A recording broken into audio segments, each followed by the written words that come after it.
Welcome to NarrativeNook audio tales where enchanted stories come to life. If you enjoy our stories, please subscribe, like and share to support our channel. Enjoy listening. They have many regrets over the years, yet I haven't done anything about it as their grandpa. Fortunately, Roxanne is a good mother. I can see the boys have good personalities by talking to them. There's no deviation between the two. They're also shockingly remarkable and intelligent. Archie, the elder one, has a surprisingly good memory. The logic behind his behavior is meticulous. He's a rare talent in leadership since he excels in decision-making. The younger boy, Benny, has an active mind and a deep interest in technical stuff. He'll be perfect in the field of research and development. Unquestionably, their characters complement each other's flaws perfectly like a puzzle piece, as though they were born to do so. Estella, on the other hand, is cute, energetic, and meticulous. I'm sure she has some talent that hasn't been discovered yet. The three of them are truly the Farwell family's blessing. Feeling close to the elderly man before them, Archie and Benny spoke a lot with Elias. Their mood brightened as their conversation flowed. By the time Sonia was done watching Estella's dance, it was already close to school letting out. She held Estella's hand and led her back to Jeffrey's office. Seeing her husband chatting amicably with Archie and Benny, Sonia did her best to tamp down her anger. Did you lose weight recently, Essie? Let me have a look. Sonia exclaimed before murmuring, Was it due to your mom's lack of attention? It was clear she planned to put the blame on Roxanne. Estella immediately shook her head and explained, It's not like that, Grandma. Mommy was sick. It was a very bad sickness, and she had only just recovered from it. I was worried about her but ate my meals on time. Hearing the accusation against his mother, Archie instantly refuted, Mommy treats Essie very well. The changes in Essie's face are due to the loss of her baby fat. Thus, she might look as though she lost weight, but in actuality, her weight is still the same. Elias nodded with a smile at Archie's logical and reasonable explanation. Unwilling to lose to his brother, Benny added, Mommy and we treat Essie the best. I also make sure Essie gets meat, vegetables, and fruits in her diet. How could Mommy not be attentive when she even taught Essie several idioms? Sonia didn't know how to respond to their rebuttal. No one in this room is on my side. In the end, with a glower, she simply muttered, It's almost time. Elias, let's go. All right. You can head outside first and wait for me. I have some advice for the kids. Sonia immediately stormed out of the kindergarten. Meanwhile, Elias stayed back and inquired about what presents the kids preferred. All he could think about was to make up for all the Farwell family owed Archie and Benny. Grandpa, we don't need anything. We just want to see you more often in the future. Grandpa, I want to learn how to play chess. I heard from Daddy that you're good at chess. Please teach us. Elias agreed to both of their simple requests. Before he left, he hugged the boys and asked them to take care of themselves. He also gave them his phone number. Jeffrey led the children back to their classrooms. Elias was in a cheerful mood after meeting his grandchildren, so he still had a smile even after leaving the kindergarten. However, to Sonia, his smile was an eyesore. No, I can't let Roxanne's lies continue. I have to force her to show me some evidence. Before long, Lucian came to the kindergarten to pick up the children. On the ride back, Estella happily told her father about her grandparents' visit. Lucian instantly turned wary and questioned, Archie, Benny, did your grandma do anything bad to you guys? Did she scold you? Archie and Benny exchanged a glance and shook their heads concurrently. Instead, they mentioned how much their grandfather cherished them and their mutual fondness for him. Daddy, Grandma still isn't willing to acknowledge Archie and Benny, Estella revealed. Her tone was filled with worry. Lucian stopped the car and looked over his shoulder at Archie and Benny before beckoning them closer. The boys thought they were getting a reprimand from their father for not being honest. However, when they inched closer, instead of a chiding, they felt a hand gently patting their heads, reassuring them. "Don't worry. I'll get your grandma to apologize sooner or later, so don't take anything she said to heart, okay?" At such a young age, they've already learned to disclose only the good news and keep the bad news to themselves. I don't know whether I should be at ease or worried. Feeling the warmth of their father's palm, the boys locked gazes and exchanged smiles. Finally, they lifted their heads and nodded in agreement. Once they arrived home, Lucian informed Roxanne about his parents meeting the children earlier in the day. The news worried Roxanne, and she rushed to ask Archie and Benny about the details. Her stomach churned with anxiety at the thought of Sonia insulting her kids. Luckily, with their father's encouragement and assurance, they didn't mind their grandma's brusque attitude, knowing she only acted that way due to a misunderstanding. Roxanne wrapped her arms around them, inciting envy in Estella. Archie and Benny immediately stepped back from their mother's embrace to let their sister have a go. Roxanne had returned to the kitchen to prepare dinner when Lucian wrapped his arms around her from the back and promised her softly by her ear, Roxanne, trust me when I say I won't let the kids feel wronged ever again." She nodded, believing that her husband was a man of his word. In 10 short days, the ginormous Damaris Group and the prestigious Damaris family, with deep roots in the traditional medicine field, had tumbled into ruin. When the tree fell, the monkeys scattered. Those claiming to be distant relatives of the Damaris family had all left. Moreover, they fervently absorbed every last worthy asset the Damaris family had. Even though the Damaris family reacted quickly, many assets were frozen before they could transfer or sell them. Jack's assistant, Kevin, was also involved in many illegal activities. Hence, he was incarcerated as well. Even Hector wasn't spared. He was summoned by the police numerous times to cooperate with the investigation. Jack's final charges were entwined with the fate of many others. A few days later, a kind-hearted nurse helped Hector to walk into a law firm. He was dragging an 4-pole with an 4-bag hanging on it. His health had deteriorated a lot during that time. His exhaustion was evident on his pallid face. After trying to make an appointment with a renowned lawyer, Alan Caldwell, a few times, he finally succeeded. He wanted to ask about the possible charges Jack would receive. On top of being late, Alan's expression wasn't courteous. After all, the current Damaris family was no longer the old and powerful family it used to be. He used to try every trick in the book to be the legal advisor of Damaris Group, but Jack didn't even spare him a glance.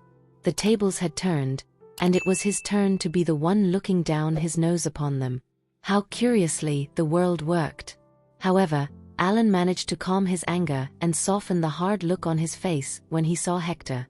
This man had fought many battles in the medical field over the years and treated countless patients. He's someone who deserves respect and shouldn't be the one to blame for his grandson's crimes. I'll cut to the chase and tell you the truth, old Mr. Damaris. Jack's case doesn't look good. He's involved in too many criminal acts, and the police have all the evidence they need to charge him. The family members of those affected by the medication are still making reports. Thus, even if you compensate all the victims' families, the prosecutor still won't let a big case like this close without a fight. I'll give you a rough analysis. The worst-case scenario is most likely life imprisonment. 10 to 15 years is a slightly better outcome. Basically, he'll already be in his 40s when he's released. Putting aside his personal feelings, Alan kept his tone as neutral as possible as he objectively analyzed Jake's possible charges. If the person sitting across from him wasn't Hector, he might have thrown in a few jeers and insults. Jack Damaris wasn't human. He was a monster. Despite being a doctor himself, he conducted dastardly acts due to his greed for wealth. Even though Hector had mentally prepared himself for the possible outcomes, he was still crushed when he heard the verdicts. His body swayed, and black dots swarmed his vision. He nearly fainted from the harsh news. Alan swiftly reached his hand out to stabilize the elderly man. Are you okay, old Mr. Damaris? Calm down. Please remain calm. You're a patient yourself, so you need to control your emotions. This is why I didn't want to meet you. I was worried it would cause you much distress."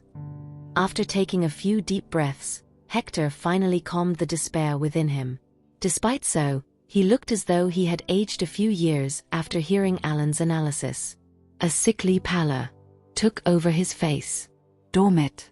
The Damaris family is a goner this time. Jack's life is ruined." His lips trembled vehemently as his face was etched with sadness. Why did you have to be so stubborn?" "Oh, Jack. How could you have destroyed the good name of Damaris?" The more he spoke, the deeper he slipped into despair. Finally, tears flowed from Hector's eyes. A look of pity crossed Alan's face at the elderly man's desperate cries. He tried to comfort him. What a horrible grandson.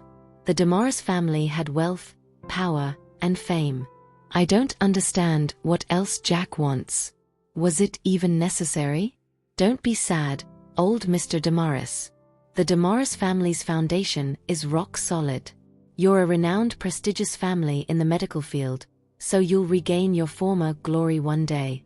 As long as Jack is alive, there's still hope if he turns over a new leaf once he's released. Alan had said every encouragement he could think of for fear Hector's health would further deteriorate from the cruel reality. No, the Damaris family doesn't need to regain our former glory. We don't need the riches, nor do we need the power. This incident has dragged centuries of the Damaris family's good name through the mud. I fear it will never regain its untainted state. From today onward, there won't be a Damaris family in the medical field. Hector sighed defeatedly once he had accepted the Damaris family's fate.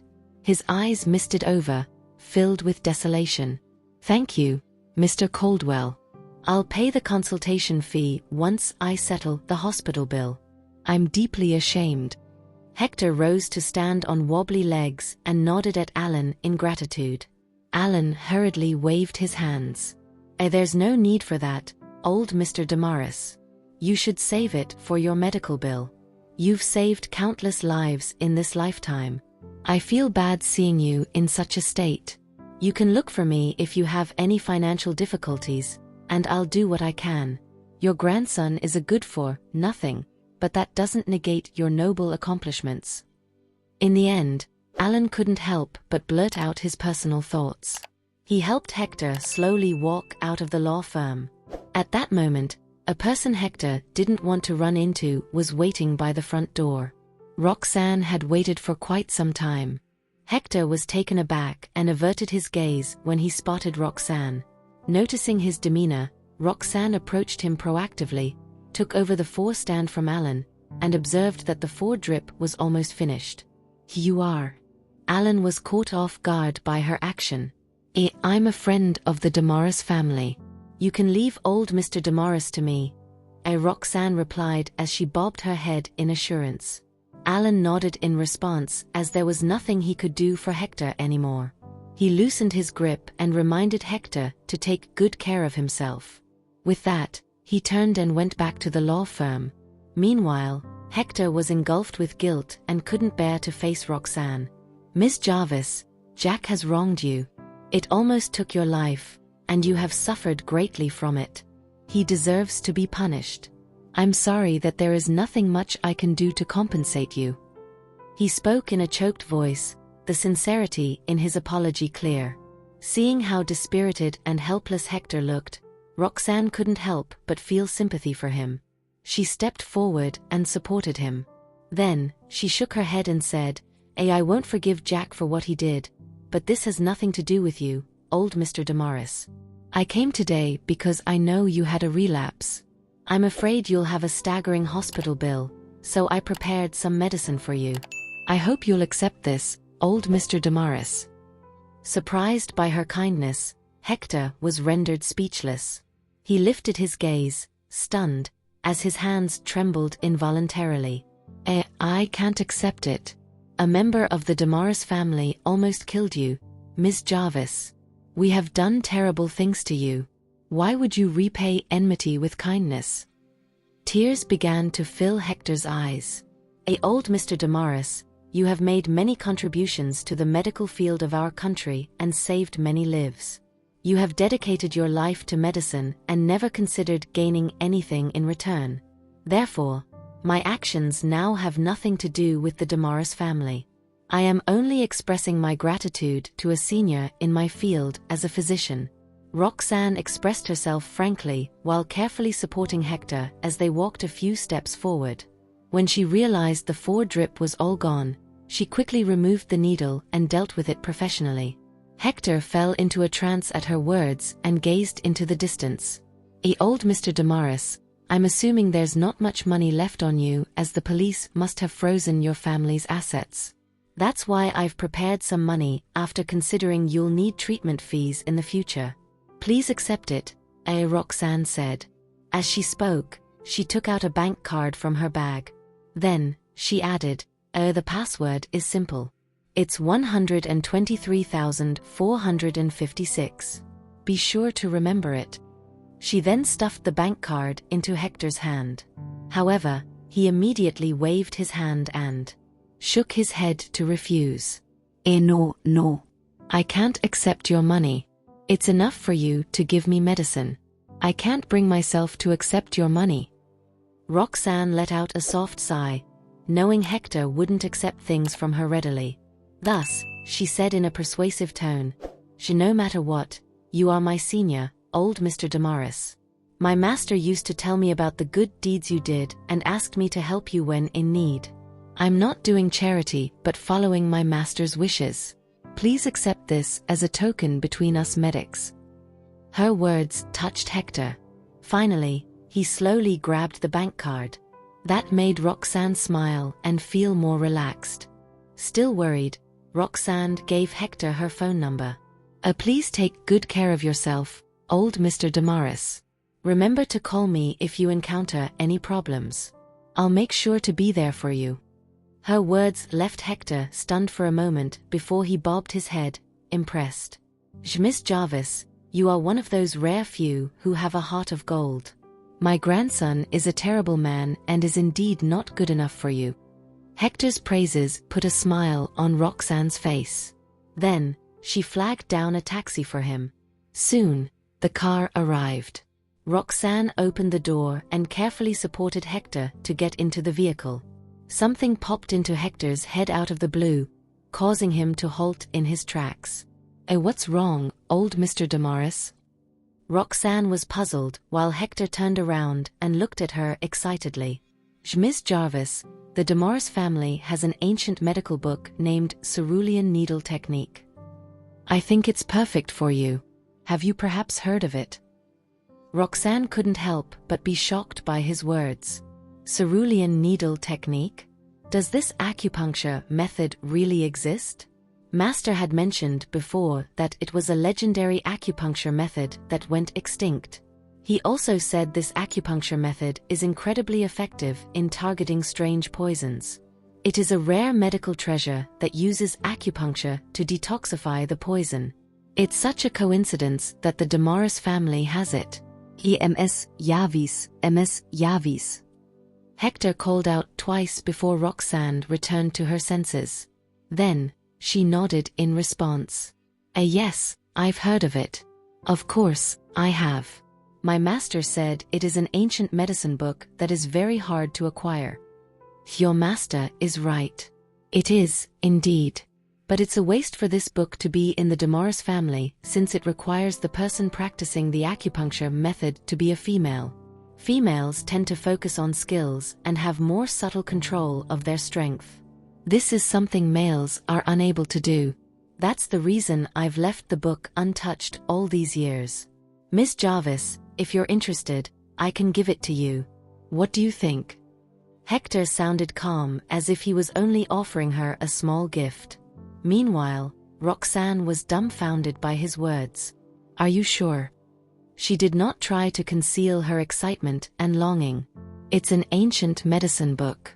On top of that, it's the Cerulean Needle Technique. Of course.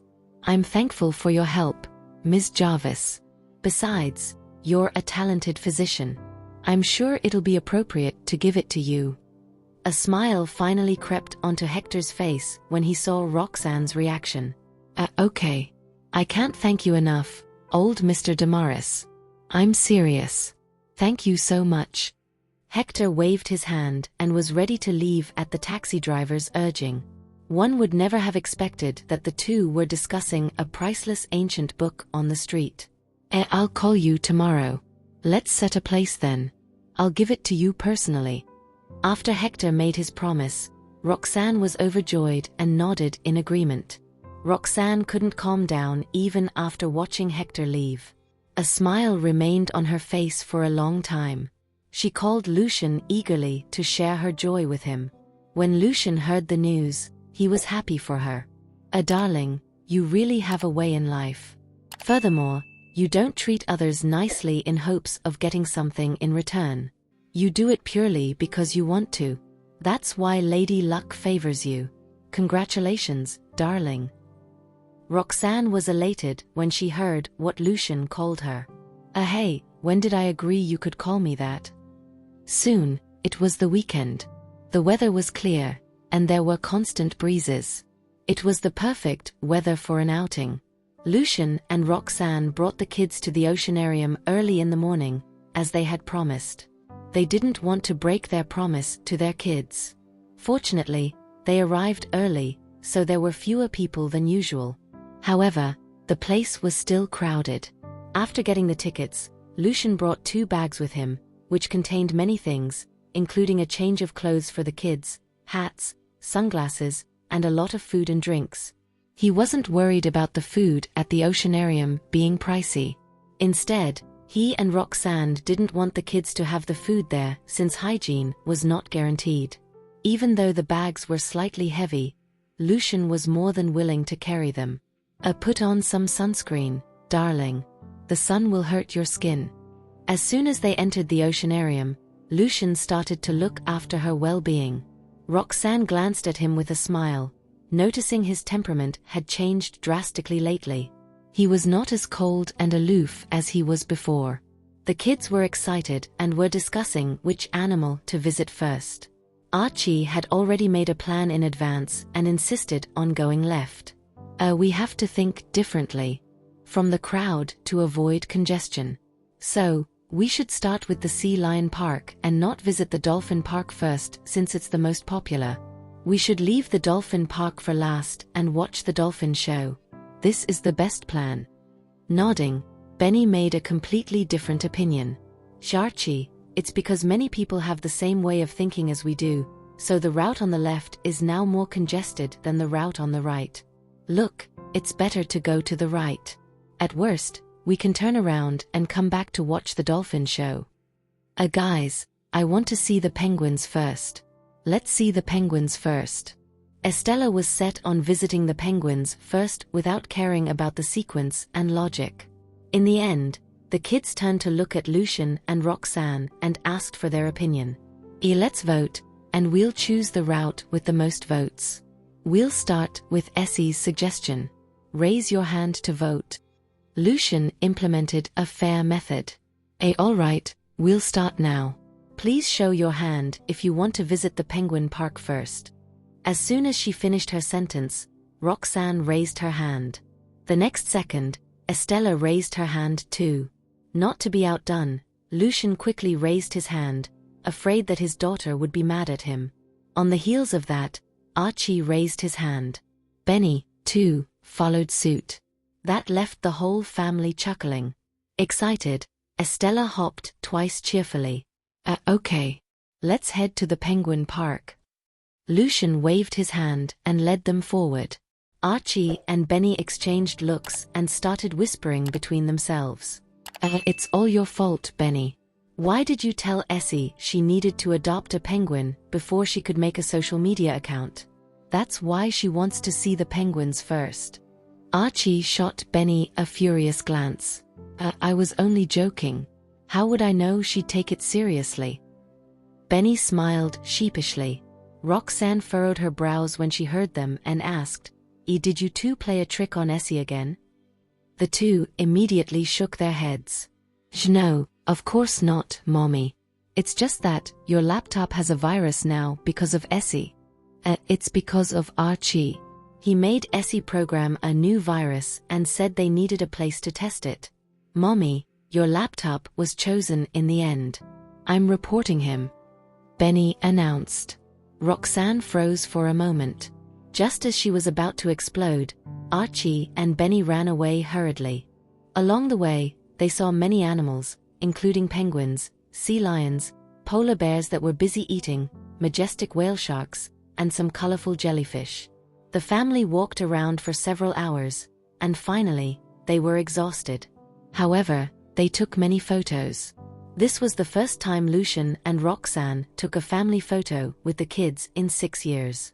In every picture, the aquatic animals served as a witness. At lunchtime, Lucian took out everything he had brought and started to set them up. All the food he brought was prepared by the chefs in advance and only needed to be reheated.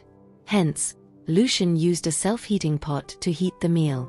Although they could order food directly from a hotel, it was a far better experience for the family to feel like they were on a picnic. The kids wolfed down their food. Wanting them to feel full, Roxanne gave them her food. Witnessing the scene, Lucian gave her all his food and merely ate a slice of cake. Now, they had arrived at their last stop, the dolphin park. As expected, the place was full of people. Lucian frowned, worried the congestion might inflict danger upon the kids. If I'd known earlier, I would have rented out the entire oceanarium for the whole day," Lucian muttered. Roxanne was stunned for a moment. Being the CEO he was, she believed Lucian would have done that. It would even be simple for him to acquire the oceanarium. However, it would be absurd to do so. There's no need for that. It's nice to feel the vibe when we come out to have fun. Although it's slightly crowded, I like the atmosphere. Wait. I'll carry Essie and you take care of Archie and Benny. Lucian nodded in agreement. Then, he gave the kids water before taking them to the toilet. The dolphin park was divided into 2 venues. The bottom floor, where one could see the dolphins swimming underwater through the glass, and the other venue, which was specifically for performances. The family went to the bottom floor first and took more photos. A family of dolphins approached them, and it happened to be on camera, which was an exceptional coincidence.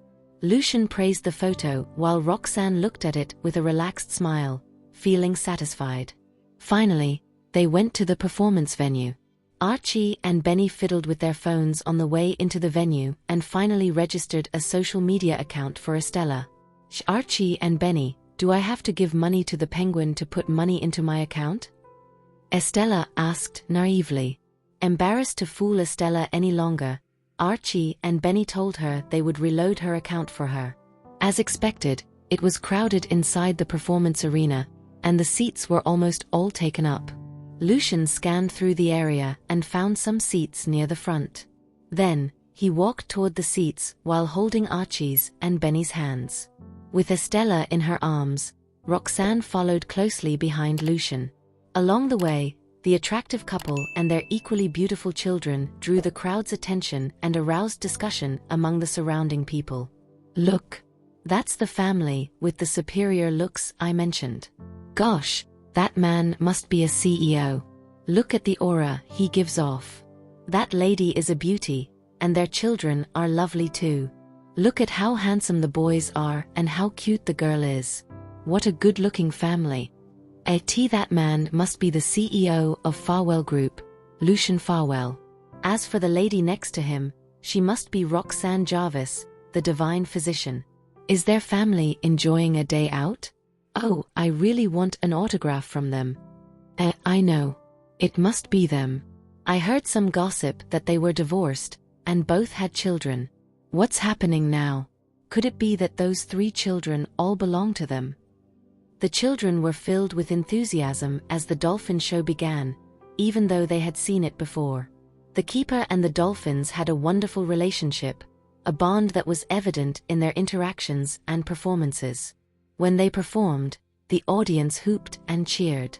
The dolphins were captivatingly adorable as they kept making gentle splashes with their fins, drenching the first row of the audience. The children in the audience couldn't help but wave to the dolphins, and the dolphins seemed to respond to the kids' interest in them, swimming closer to the audience obediently. Estella giggled in delight when she finally got to touch a dolphin.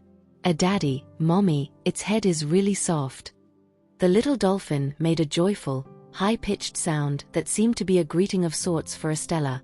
Estella immediately began to communicate with the little dolphin. Little dolphin, come here.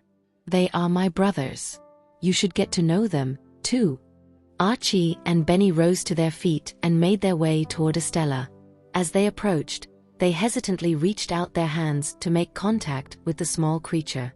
Its parents were floating some distance away and seemed unconcerned with the presence of the two boys. It's wonderful to see how much the dolphin loves the children," the keeper said encouragingly. It's so wonderful to see the connection between humans and animals. Let us remember that sea animals, too, are part of our world, and we must do our best to protect and care for them as members of our family." Right then, a kid behind the triplets inched nearer eagerly. "Daddy, I'd like to touch the baby dolphin, too." A middle-aged, overweight man cast a disapproving glance at Lucian and Roxanne before addressing them in a curt, unfriendly manner. "Can you ask your children to step aside so that other children can also have the opportunity to touch the baby dolphin?" Lucian's brows furrowed as he gave the man an icy look. The latter was taken aback by his reaction. Roxanne quickly replied, "I'm sorry, but we chose to sit here. You must have chosen not to sit in the front row as you're afraid of getting splashed by the dolphins, right? However, now that you want to interact with the animal, it might not be as willing to do so with your child." The overweight man froze awkwardly. Nevertheless, he refused to back down and shot Roxanne a vicious glare. Lucian noticed his reaction. "If he continues being unreasonable, I'll make sure he regrets doing this." The performance had a time limit. As the baby dolphin obviously seemed reluctant to part with the children, the keeper had an idea and asked, "The baby dolphin is going to perform next. Would you be brave enough to join it?" Okay. I'll do it." Estella agreed readily. Archie and Benny turned over their shoulders to receive their parents' consent before nodding at the keeper. "All right. Let us welcome the 3 children on stage to perform together with our baby dolphin. Please give them a round of applause." At once, thunderous applause reverberated across the hall. The audience was not simply clapping out of politeness, as the triplets were so incredibly cute that they had charmed their way into the hearts of everyone present. All of a sudden, an unexpected voice pierced the air, belonging to the overweight man. He exclaimed, I believe that since this is a game, my son should be able to take part too. You won't discriminate against him, right?" He was indirectly admitting to the fact that his son wasn't as good-looking as the triplets. An awkward look crossed the keeper's face. He was apprehensive that the son of the overweight man, who was older than the triplets, could potentially spook the baby dolphin, resulting in unwanted trouble. The overweight child shouted in excitement, "I can work together with the baby dolphin. I promise that I won't hurt it, so everything should be fine." With that, he strode over the seats and made his way to the pool. The keeper had no choice but to give in. "Yes, you can join us, but please make sure to follow my instructions. You can do that, right?" The fat kid patted his chest as a look of contempt spread across his features. "It's just a baby dolphin," he said reassuringly. "I won't hurt it, so it's fine." He turned over his shoulder to glance at his father, who stood there with an air of superiority. His father puffed out his chest arrogantly and shot Lucian and Roxanne a mocking look. The baby dolphin's performance began. The audience was incredibly understanding of the baby dolphin as it was still young. It was not required to perform any complex maneuvers and only had to warm up the scene. However, the baby dolphin seemed incredibly eager because of the triplets' presence today.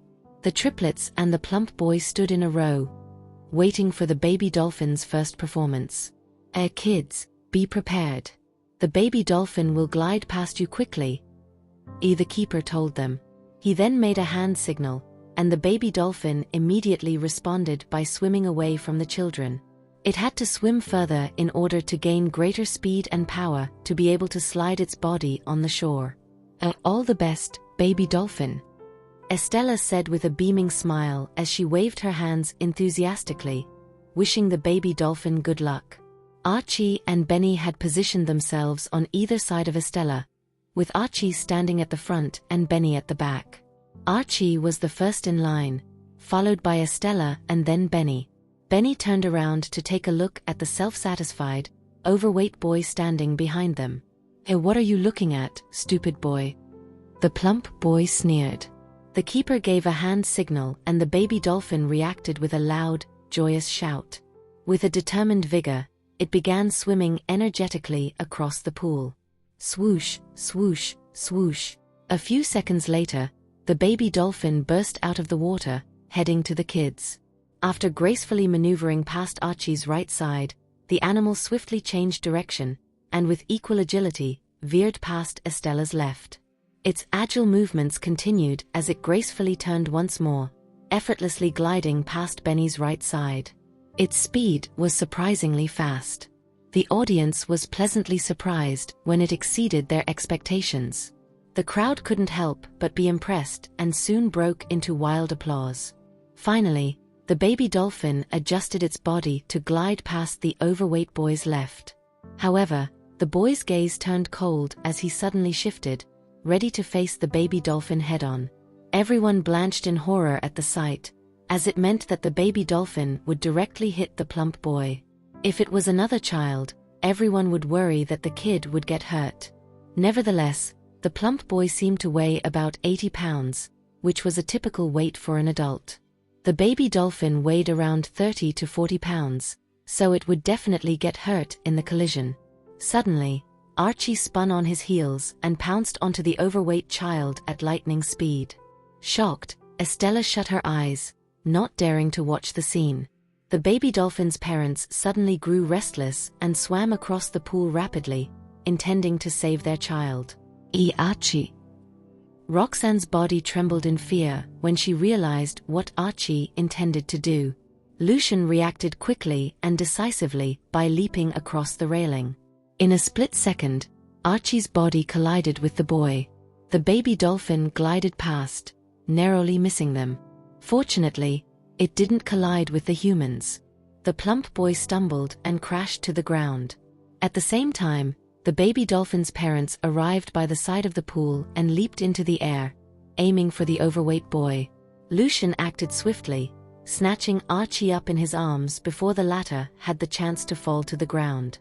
The keeper was initially stunned, but he quickly regained his composure and reprimanded the adult dolphins sternly so they wouldn't harm the plump boy.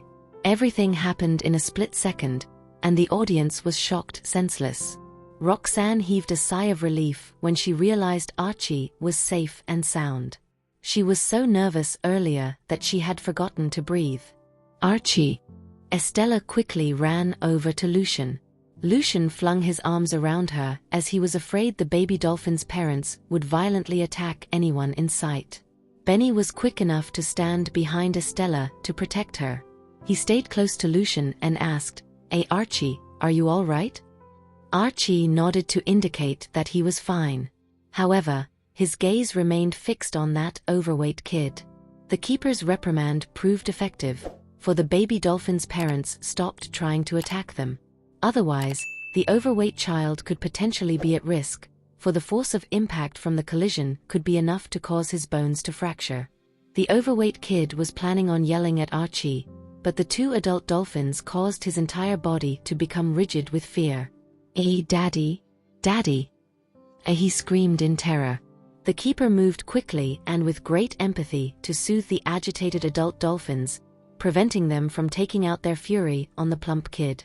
The baby dolphin had no idea what was happening, but it obediently hid behind its parents.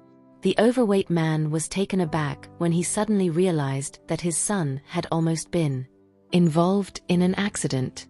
Despite his desire to act quickly, his body was slow to respond. He tried to run to the swimming pool, but his bulky frame made it difficult for him to climb over the railing. What is going on? How could the dolphins try to hurt a kid? He yelled at the keeper the moment he arrived at the poolside. He shot a fierce glare at Archie, who was still in Lucian's embrace. What do you think you're doing, barreling into my child like that? Do you have a death wish?" Lucian got to his feet and stood in front of the 3 children in a defensive manner. Right this moment, he unleashed his hostile aura without holding back. Roxanne's expression turned grim as she stood up and walked down the stairs to the pool. Fatty, that's utter nonsense. Your son nearly killed the baby dolphin. It was him who didn't follow the rules. Yeah, that handsome boy was just trying to protect the baby dolphin. Everyone saw that with their own eyes. Your son was really rude. Like father, like son. Stop embarrassing yourselves, okay? The audience wasn't blind. Thus, they were outraged to see the plump guy acting all aggressive when it was obviously his son's fault. The man and his son turned pale when they were confronted by the accusatory voices of the crowd. Lucian strode to the plump man and gave him a tight slap. Who are you to yell at my children?" Roxanne gathered the little ones around her and positioned herself behind Lucian, who made her feel safe and protected. The man's cheek turned red and swollen following the slap. However, he dared not retaliate at the sight of Lucian's eyes, which were like blocks of ice. He felt a heavy, sinking sensation in his chest as it seemed that the man standing before him had the power to take his life at any moment. However, his son wasn't as sensitive as his father and yelled, "Why did you slap my daddy? I'll call the police to arrest you." The man quickly pulled his son back to stop him from lashing out at Lucian. The crowd was staring at them, so Roxanne was worried that Lucian might not control himself and continue attacking the plump guy. If this were to happen, it would undoubtedly lead to a great deal of difficulty for both of them. She hurried over to Lucian and took his right hand. This isn't the time, she said softly. Lucian spun around, his gaze softening. He gave her a slight nod before responding in a quiet voice, I understand. Turning to the kids, he asked in concern, are you all right? The kids nodded in unison. Daddy, we're fine. Thank you for listening. If you have enjoyed this story, please like and share so others can see it too. Also hit the subscription button and notification bell so you can be notified on our next release. Thank you for your support. God bless you.